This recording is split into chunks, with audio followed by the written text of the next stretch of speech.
Hi, I'm Matt from eSpares. Cooking with a dirty oven doesn't just stink out your kitchen, it can also sour the food that you're cooking as well. I'm going to show you how to give your oven a really deep clean, the sort of thing you should probably do about once a year. You're going to need some rubber gloves, some bin liners, lots of kitchen towel and some ordinary kitchen spray, a bowl and a scourer. You might well need a hob scraper and a screwdriver, and then a choice of oven cleaners. So for the non-caustic method, you mix yourself a thick paste of soda crystals with water, smear it all over the inside of the oven, leave it overnight, and then brace yourself for some serious scrubbing. Well, you could use a non-toxic cleaner like this Overruns cleaner from Electrolux. However, I'm going to go for the full-on chemical assault from Mr. Muscle. Now that means I need to make sure that the kitchen is well ventilated, so let's open the windows. If yours is an electric oven like this one, do make sure that you switched off at the mains. Now there are three main areas that I'm going to be concentrating on: the door, the shelves and shelf supports, and the main cavity of the oven. If yours is a self-cleaning oven, you'll only really need to do the door and the shelf supports. You'll need to refer to your instruction manual on how the self-cleaning part works. So let's start by removing the door itself. On this one, I just need to flick this catch on either hinge, and then the door should just lift straight out.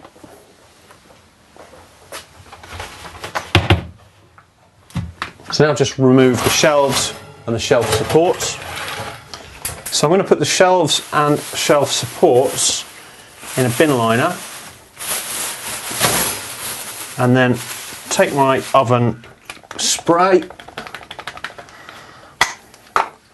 and give it all a really good spray. So that's really nicely covered in the spray. Just going to loosely tie that bag off and then go and put that outside and let it do its work. So now let's spray the main cavity of the oven. Do avoid spraying into the fan or on the elements or around the pilot light if it's a gas oven.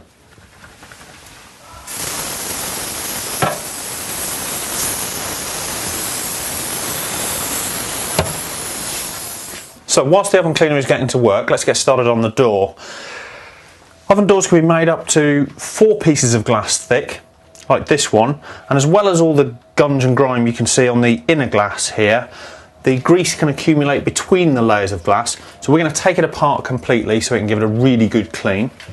This one just has a couple of screws, one on either side. Now on this door, the hinges just slide out of the bottom there. But all oven doors are a little bit different in how they're put together, but it's not too difficult to work out how to do that.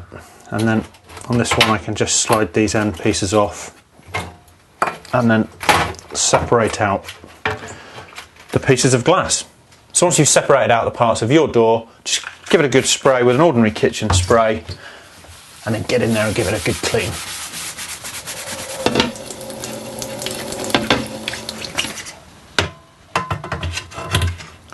For this innermost piece of glass with the heaviest stain on, I'm going to give it a good spray with my ordinary kitchen spray and then use this glass scraper, and that will soon fetch that off. Okay, so that's the last piece of glass in place, and I just need to put the door back together. So let's get the shelves and supports out of the bag one at a time. Just get them in some warm soapy water with our scourer. Yeah, and that's coming off nice and easy. Okay, let's crack on and clean the cavity of the oven. You'll see I've got my scourer and my bowl of water ready, and I've also got a bin bag on hand because we're going to start by getting a load of paper towel and giving it a good wipe. Get all that thick gunge out of there. So that's the thickest of it out. I'm going to go with a scourer now and really have a good go at those burnt on stains. So let's give it a last dry round with the kitchen towel. So I'm just going to give the fascia and the knobs a clean. If any of the knobs are particularly messy, then you can just replace those. They'll be available on the eSpares website. And once I've done this, I can put everything back together again.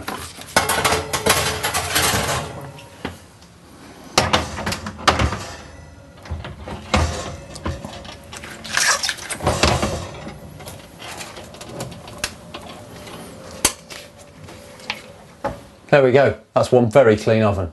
Now all that's left for me to do is put the power back on, put it on a high heat for about 20 minutes, and that'll burn off any excess cleaner which is still left in there. Now a little tip for you, why not get yourself an inexpensive extendable oven tray, put some tin foil along it, and that'll catch most of the food that drops down there and make cleaning easier next time. That, along with spare parts and accessories for all makes and model of oven, are available on the eSpares website. Thanks for watching.